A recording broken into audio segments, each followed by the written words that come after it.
భాష అనేటువంటి దాన్ని అస్త్రంగా చేసుకుంటూ రాజకీయాలు చేస్తూ ఉంటాయి తమిళ పార్టీలు.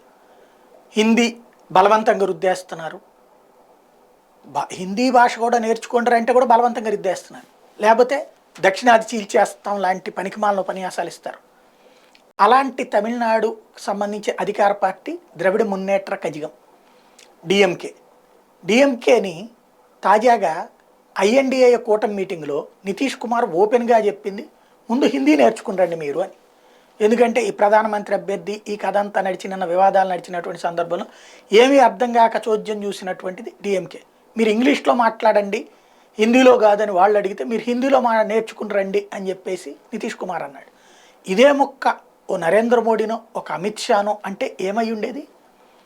తమిళనాడు మొత్తం తగలబెట్టేవాళ్ళు, దిష్టిబొమ్మలు తగలబెట్టేవాళ్ళు. అదే ఇప్పుడు ఐఎన్డిఏ కూటమిలో భాగస్వామి అయినటువంటి నితీష్ కుమార్ మాట్లాడితే నోరు మెదపట్లేదు. వీళ్ళకి నిజంగా భాష మీద ప్రేమ ఉందా, లేకపోతే విద్వేషాలకు వాడుకుంటారా? ఎవరికి వాళ్ళు ఆలోచించుకోవాలి.